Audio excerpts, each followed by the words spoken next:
My name is Tara Garrity. I am the founder of Making Cancer Fun, and I kind of fell into the cancer world the way most parents do. You don't really expect to be here. In 2009, I went to an emergency room with my only child, who was 3.5 at the time, and I thought we were going for maybe pneumonia, and she was diagnosed with a high-risk stage 4 neuroblastoma. I think I had the experience that most parents, I would assume, have. It's kind of like this shock and confusion because you're thrown into this world where they're shooting out medical terms and explaining things to you, and then you have to explain them to a child and you barely know what they're talking about, and so complete confusion, chaos, and just kind of being almost paralyzed. When you get immersed into what I call kind of club cancer, you meet all of these other families, you meet all these other kids and these other parents, and what I have seen is that most families are just very ill-equipped with how do you handle a life-changing diagnosis like this. I grew up in the performing arts. My first job out of college was with a children's theater company. I was doing improv in New York, and I've had, at the time, 10 years, now I have 21 years, kind of immersed into a world of personal development. And so it was these really 3 very unlikely skill sets that enabled me to face cancer with my daughter in a very non-traditional way. I was just looking for a way to control this experience, and you feel so out of control. And so really the only thing I had control over is, okay, how are we gonna face this? And so I just chose fun, which seemed kind of odd, but it worked for us. The way I explained things to her, now our famous, infamous tumor stomping party, we just made everything fun. And so I had these ideas that I could use from my background and incorporate them into her treatment. And what started to happen was other people started to notice. The nurses, the doctors, they started to say, okay, this mom is facing cancer a little bit different than what we've seen before.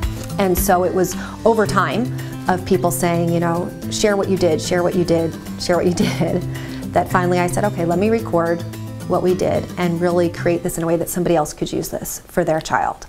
So it's interesting, I met a family while we were doing follow-up treatment, and this mom just had this look of terror on her face. And as we talked, you know, her son had the same diagnosis as my daughter, and my daughter here is now as a survivor, and this little boy is there, and the mom just was on the brink of tears the entire time we talked. And it was such a significant experience for me because when I left, I went, wow, if I have one idea, one tip, something that we did that I could share with that mom and help change this for her and her experience, I have an obligation to share that. And so now I feel very, very obligated to these families to say, I have the resources, the tools, the ideas. Let me give them to you, because they weren't available for me at the time. There wasn't the book that I was looking for, the how-to book. Where's the, tell me what to do now, I'm in this crisis. And so that's really what we created, was now we have the book that I wish I had. So now that book is available for other families, and that's why we created it with workbook pages and with how do you incorporate, you know, the siblings into this, and how do I take these ideas and make them specific for my child in their situation. How do you kind of, when you're in this situation of just everything is so heavy and so dark, how do I have those moments that aren't? And so that's kind of what, you know, that is basically what the book is about. How do I create more of those moments for my child? How do I create more of those moments for my family? We know that when you smile and when you giggle and when you laugh, it releases all of these good chemicals into your body. And so it does make a difference. These things that seem very insignificant, like having fun, seems insignificant.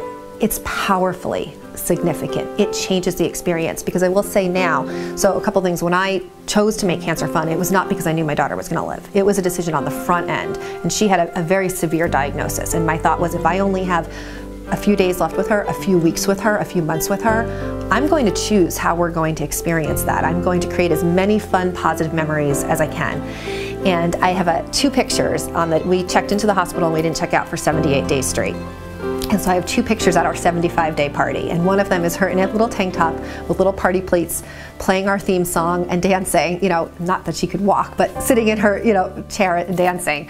And then I have another one later in the day of her really, really, really sick in bed. And it's interesting because I don't remember taking the second one, but I remember taking the first one. My daughter now, as a survivor, has more memories of positive experiences than negative ones, because kids don't understand cancer the way that you and I do as an adult. That word doesn't mean anything to them in the same significance that it does to us. And so to see who she is now, because for me, it wasn't just about getting her through cancer, it was okay, who is she going to become after cancer? And how is this going to impact her for her whole life? I know that this is a really tough, heavy topic. And so I thank you for taking the time to really help change this cancer conversation and do something a little bit different so that children can have a different experience. As somebody who's been through this, who's been there, who's had that diagnosis, who's felt out of control, I know that making it fun can make a difference from personal experience. And so I just invite you to visit our website to find out more, to subscribe, to connect with us on social media. Everything is at Making Cancer Fun, Facebook, Twitter, Instagram, and that this really could be, even if you take one idea, one tip, it could make a difference for a child.